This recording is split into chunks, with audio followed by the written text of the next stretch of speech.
Bismillah. Voilà, Monizou Sarr, bonjour, ñu ngi lay ziar.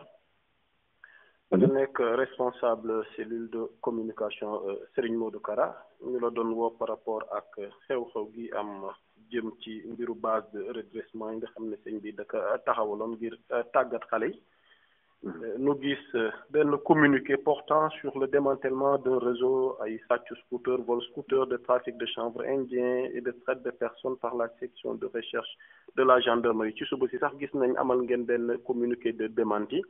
voilà ndax mën nga dikkaat yéen ci seen wàll ay leeral ci mbir mi lan moo xew exactement. asalaamaaleykum yaa Moussa ñu ngi lay nuyu bu baax di la jaajëfal yow ak sa rédaction yëpp bu Sénégal li ñu ci mën a indi leeral xam nga communication dafa doon mbir mu xaw a kéemaane waaw gendarmerie comme ni ko la guide Cheikh Ahmadou Kara Mbacké la ñu waxee dañuy def seen liggéey waaye communiquer ak interprétation yi ñu gis dans la presse daf ñu xaw a jaaxal xaw a wute tuuti ak li nga xamante ne moo am foofu ci centre yi notamment centre Darou Salam nga xamante ne ci ndigalu Cheikh Ahmadou Kara Mbacké Noreyni ñu ko créé woon ci atum 2006 bi ñu ko créé centre social la woon ba nga xamante ni dañ ko doon tàggat xale yi ñi nga xamante ne dañuy jàdd yoon di jëfandikoo ay drogue ay yamba xeetu mel noonu daanaka njëlbeen gi dafa doon ay centre yi dafa gratuit woon ku fa ñëwee dañ lay koy defal te yàlla tax waaye bi ñu demee au fil du temps maanaam mu mel ni résultat yi am ci centre yi pour dëgg yàlla ñëpp dañ ko rafetlu nit ñi bëri fa mujj gi ñi fa nekk woon na colonel Dame nekk benn ancien militaire nekk taalibe ba xam ni du ma ne Dakar sax waaye Sénégal yi ñëpp xam nañ taxawaayam ci yar ndaw ji ñoom ñu xaw ko commencé formaliser waaw bi ñu ko formaliser rek dem nañ ba benn jamono ñu bëri fa ba ñu ubbiwaat yeneen ñaari centre waaw pour tàggat xale yi te centre yi xale yi fay ñëw dañoo dégg ñuy wax affaire séquestration ak yu demee noonu mu jaaxal ñu loolu waaw jaaxal gi mooy xale yi ñu fa indi seen waajur ñoo leen fa indi bu ñu ñëwee ak ci centre bi dañ leen di defal benn décharge ba nga xamante ni autorisation parentale la ñoom ñu signé ko xale bi sax même bu conscient yi ndax dañuy am ay xale yu fi doon ñëw yoo xam ne daanaka du ñu wér waaw daanaka maa ngi jégalu li ñuy wax naan dof dañ koy def waaw mais ñi ci conscience ñoom dañuy signé wàlle décharge bi ñoom ñu téye ko maanaam bu ko defee xool lan nag nañuy def ay jéego ba xale bi maanaam mel ni moo mel zaire te loolu yaakaar na Dakaaru Njaay ci ñu nekk rek nit ñi population yi dañ leen ci seede waaw li ñuy dégg nag ñu koy wax ci presse bi ak orientation bi ñu ko jëlal il parle de légalité mais man je pense que ñun nekkuñu centre yi ñu ko def nekkuñu ñoo xam ne dañuy dox ci légalité déedéet waaw tey Sénégal yaakaar na dafa am réalité tey boo xool dëkk bu mel ni Sénégal lu mel ni daayira yi nga xam ne daayira Murid la Tijaan Laayeen Ñaseen boo demee préfecture mënoo am këyit ci turu daayira bi clairement te pourtant seen mbiriñ ci biir société sénégalaise bi maanaam ñëpp gis nañ ko waaw si vie associative kenn accepté wu leen waaw léegi nag ñun angle boobu la ñu bëggoon ñu wax ci leen li nga xamante ne police dañ ko wax ne dañoo gis ay chanvre indien yaakaar naa communiqué bi ñu ci def leer na chanvre indien bi communiqué bi dafa xaw a nuancé. voilà trafic de chanvre indien traite de personnes voilà. donc waaw communiqué dafa nuancé li ñu gis ci presse bi waaw. mooy biir centre yi leeraluñ ci ne benn ci centre yi fekk ñu ko fa waaw ñoom xam naa am na fenn fi ñu ko fekk wala ci ka nga xamante ne. dafa nekk ci mbooloo maanaam drogue gi ñuy wax maanaam nekkul ci biir centre lañ ko fekk. nekkul ci benn centre buñ ko fekk waaw loolu amul ci benn centre buñ ko fekk waaw fu dëgg yàlla waaw léegi nag ñoom mun na am dañ ko gis ci nit xam nga tey ne man taalibe diw laa wala dama bokk ci tarixa murid wala tijaan ñu dem sa kër wala fekk la nga yor loo warta yor ça veut pas dire que mbooloo moom nga nekk ñoom ñoo nekk ci loolu waaw waxatuma nag waaye turu kilifa gi waaw ndax Cheikh Ahmadou Kara Mbacké Noreyni kuy jël turam ak jëmmam parce que foog ñu delloo affaire bi foofu di ko associé ak ay yamba wala ay def lu bon yaakaar naa dafa mel ni yow nekkoo. mais côté témoignage victimes yi tamit nee nañ am na ay ñoo xam ne sax voilà donc des victimes font état de plusieurs décès durant at yi mujj yi et tamit nee nañ boo leen gisee visuellement da ngay gis ni dañu xaw a feebar xaw a am malnutrition ñenn ñi seen yaram da nga ciy gis ay dóor yooyu tamit ndax da ngay confirmer wala yooyu. waaw léegi ñoom. bu ñu la génnee la xam nga tey boo demee dans les prisons. di nga ko fekk ñi nga xamante ni ils sont victimes de malnutrition wala nangam. te prison état ko yor te dañu am ay moyens légaux yu ñu war def foofu waaw.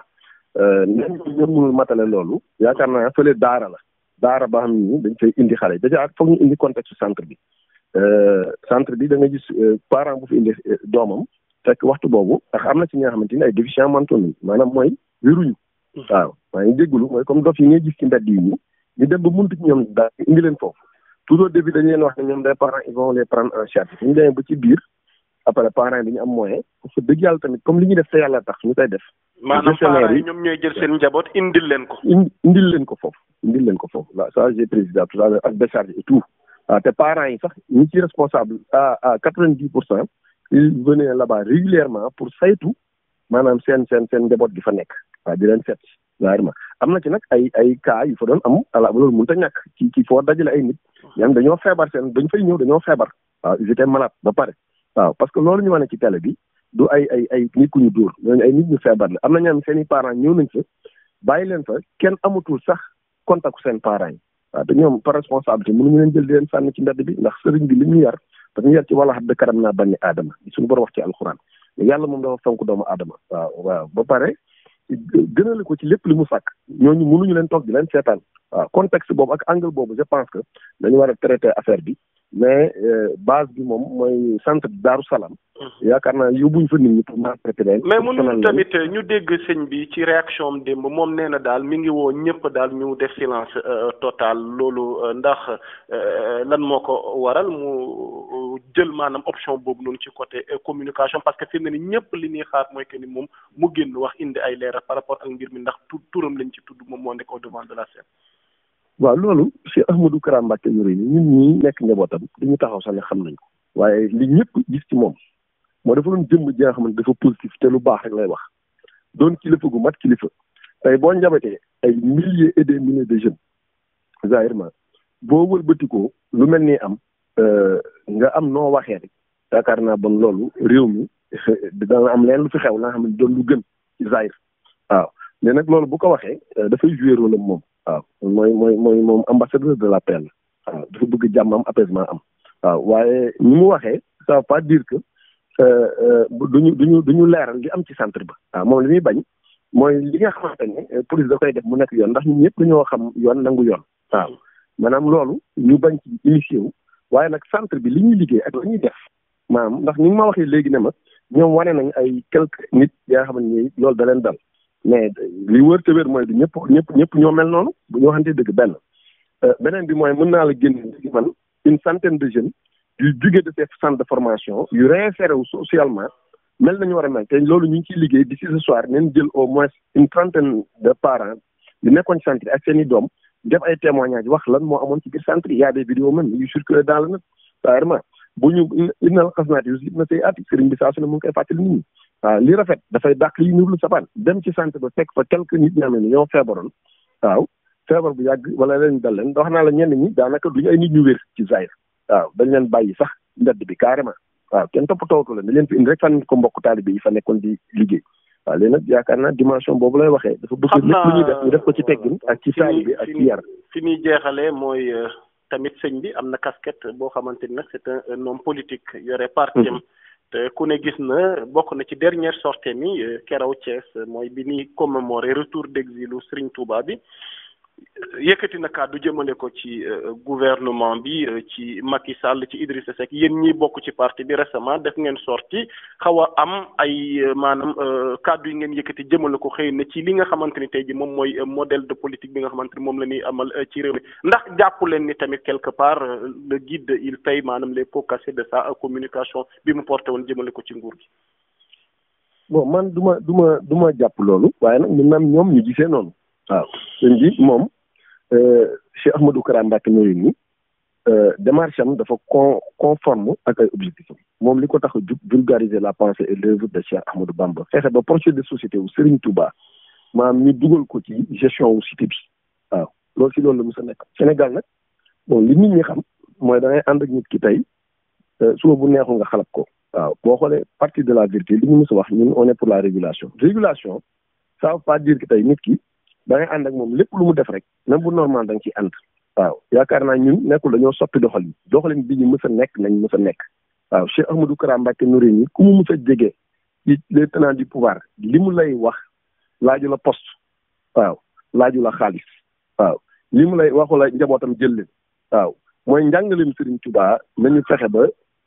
jikko yi ñu war a àndal ñu boole ko ci gestion wu cité bi loolu la mu sa wax waaw bu fekkente nag peut-être moom jamono ji ni mu mel ni Serigne bi guide bi du moins orientation yi mu jël waaw même dafa am fu mu campé ci ne kat dafa jot kenn di ko xool situation Sénégal xam ne dafa jot ñu soppeeku tripatouillage ak calcul politicien jëmul fenn Sénégal croissance économique bi lépp wàcc na dara doxul jeunesse bi ñu ngi nii dem ci gaal te yëpp dafa am ay yu ko waral ci zaahir waaw léegi nag bu fekkente ne ñoom dem nañ ba dëkk bi tool ci ñu tamit am fu mu taxaw ne nañu jël orientation bii pour dëkk bi dox bon ñoom bu fekkee ne lecture boobu la ci les tenants du pouvoir am ba di doxalee na ne li waaw loolu ñoom nag yaakaar naa nag bu ñuy wax pouvoir kenn mënut a wax te doo tudd njiitu réew mi moom day Cheikh Ahmadou Kara Mbacké Noreyni moom Macky Sall jiwu ko lenn li état Sénégal Cheikh Ahmadou Kara jiwu leen lenn li peuple sénégalais jiwu leen lenn li ba lenn li ñu wëlbatiku di ko ji njabootam waaw loolu moom dañ koy wax suñu baat ci kaw daal waaw mais ñun li am solo on est serein te démarche bi nga xamante ni gëdd bi moom la opté mooy lépp ci jàmm waaye di wax dëgg waaw ñu ngi lay jaajëfal Mounirou Sarr ñuy fàttali nekk cellule de communication Serigne Modou Kara conseiller municipal la tamit ci mairie Grand Yoff nekk responsable ci parti de la vérité pour le développement